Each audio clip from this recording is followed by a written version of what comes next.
What is an SPR? Well, S stands for stack, P stands for pot, R stands for ratio. So basically an SPR is the stack to pot ratio in poker. Take for example, we have the stack right here of 20 and we have a pot of 10. The SPR, or the stack to pot ratio, is going to be 20, which is the stack, divided by the pot, which is 10 in this case. So we'd take 20 divided by 10, that comes out to 2.0. So in this case we'd have a low SPR number. Now the real question is, okay, well, if we what is our effective SPR? And an effective SPR is basically the smallest of two stacks. So let's take, for example, we have our stack, which is 150, a pot of 15, and our opponent's stack, which is 25. So we got the 150, 15, and 25 stacks. And it's going to be the effective SPR is going to be the smallest of these two stacks. So in this case, it'll be our opponent's stack, which is the smaller of the 25 and the 150. So in this case, the effective SPR will be 25, which is our opponent's stack, divided by 15, which is the pot, and that comes out to a ratio of about 1.7.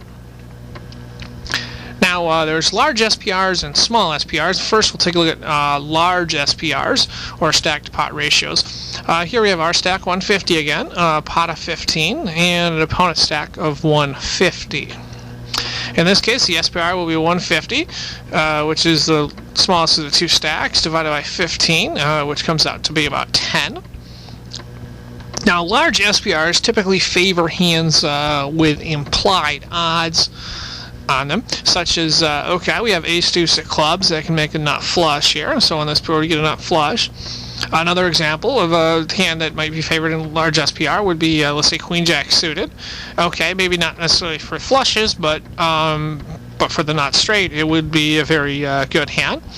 And another hand that would be favored with, or possibly preferred and played with large SPR is like pocket sixes or small pocket pairs, where they can make a set here. Basically,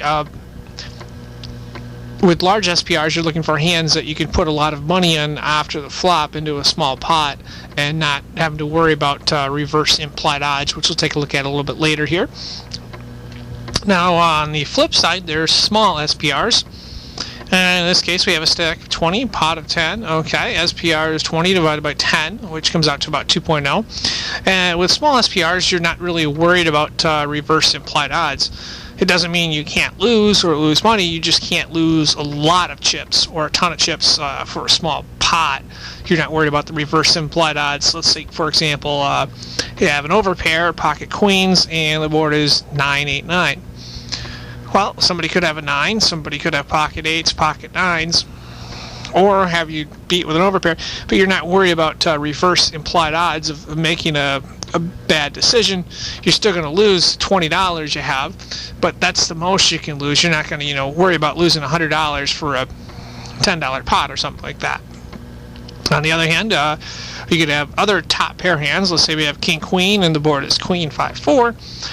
Let's say you ran into a set of 5s. That's not very good when you have a deep stack and you can't fold the top pair.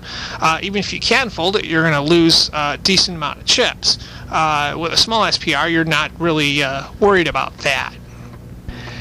And conversely, those hands we covered with the large SPR hands go down, the speculative type hands go down in value because there's no implied odds in those situations. So that's a brief overview of what an SPR is in poker. Hopefully this was of help to you. Thank you for watching.